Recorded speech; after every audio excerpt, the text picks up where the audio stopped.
सीटों पर आगे चल रही है। एलडीएफ 40 सीटों पर, यूडीएफ 97 सीटों पर बढ़त बनाए हुए। अन्य पार्टियों की बात कर ली जाए तो अन्य पार्टियां आप देख सकते हैं टीवी स्क्रीन पर कि एक सीट पर बढ़त बनाए हुए हैं। तो जिस तरीके से ये टैली आप देख रहे हैं, चलिए आगे बढ़ेंगे और बड़ी खबर का रुख करेंगे। आपको बता दें बड़ी और अहम जानकारी इस वक्त के सामने निकल कर आ रही है। स्पीच बड़ी खबर है, आप तक पहुंचा दे बड़ी जानकारी। 5 राज्यों के चुनावी नतीजों पर मंत्री राजेश नागर का बयान सामने आया है।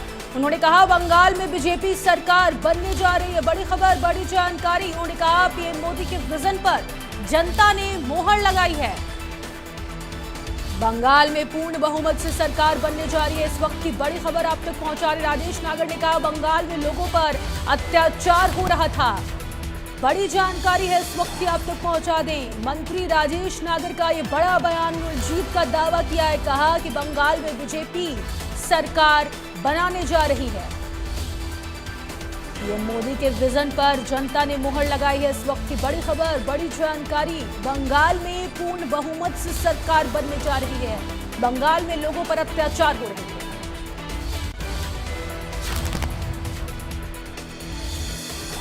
में गिनती लगातार जारी है। पश्चिम बंगाल में 293 सीटों पर लगातार गिनती हो रही है।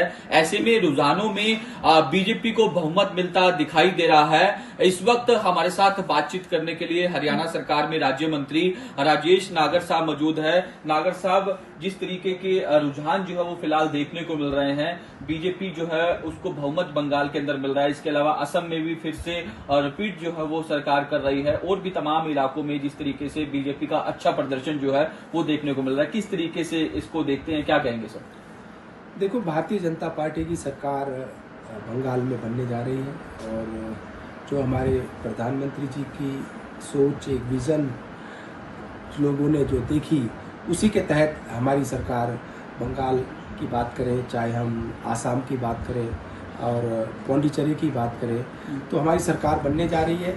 और जिस तरह से 15 साल से जो एक जंगल राज बंगाल में चल रहा था, उसका खात्मा होने जा रहा है और हमारी जो सरकार पूर्ण बहुमत से बंगाल में और आसाम में बनने जा रही है। तो इसका रीजन क्या देखते हैं? किस तरीके से क्या लगता है आपको ये जो नारी शक्ति वंदन जो बिल नहीं आ पाया, जिस तरीके से लोकसभा में इसको लेकर अगेंस्ट वोटिंग करी टीएमसी सहित तमाम पार्टियों ने, क्या लगता है महिलाओं का इसमें सबसे ज्यादा अहम रोल है? उन्होंने जो है इसमें सबसे ज्यादा वोटिंग करी ममता के खिलाफ, क्या देखते हैं इसको?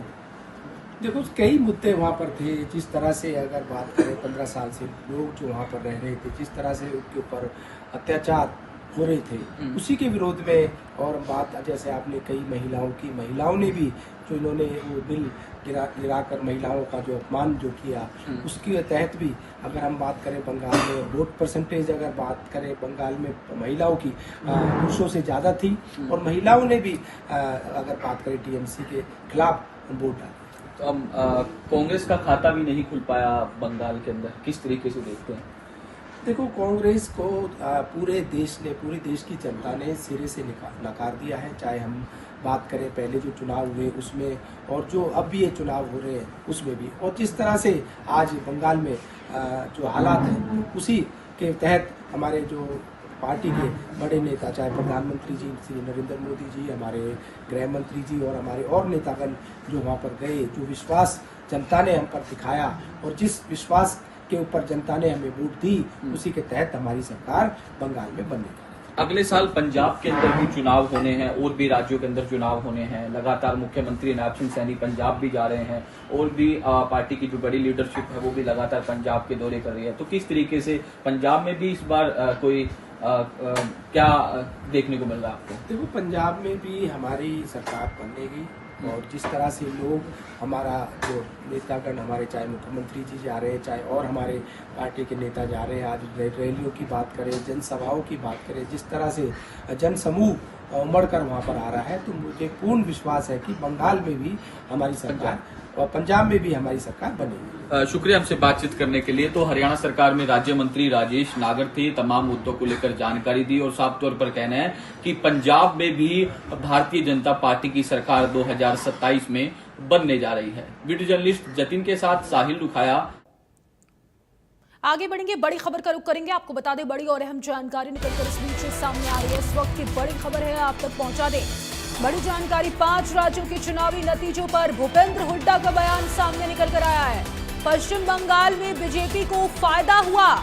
हुड्डा ने कहा, आपको बता दें 15 साल से टीएमसी सरकार होने से बीजेपी को फायदा हुआ है। बड़ी खबर, हरियाणा में 11 साल से बीजेपी की सरकार है। नेता प्रतिपक्ष भूपेंद्र हुड्डा का बयान, एंटी इनकम्बेंसी का फायदा कांग्रेस को होगा। ये बड़ी जानकारी निकलकर सामने आई है, आप तक पहुंचा दें। चुनावी नतीजों पर भूपेंद्र हुड्डा का बयान सामने आया है। आपको बता दें, उन्होंने कहा कि पश्चिम बंगाल में बीजेपी को फायदा हुआ है। 15 साल से टीएमसी सरकार होने से बीजेपी को फायदा हुआ है। इस वक्त की बड़ी खबर।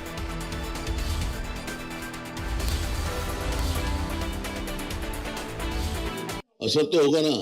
पश्चिम बंगाल में आप कह रहे हो क्योंकि 15 साल हो गए थे उनको, अब यहाँ इनको 11-12 साल हो गए, बल्कि फायदा हुआ कांग्रेस को, एंटी इनकम्बेंसी, क्योंकि किया ही कुछ नहीं उन्होंने। असर तो होगा ना। पश्चिम बंगाल में आप कह रहे हो क्योंकि 15 साल हो गए थे उनको, अब यहाँ इनको 11-12 साल हो गए, बल्कि फायदा हुआ कांग्रेस को, एंटी इनकम्बेंसी, क्योंकि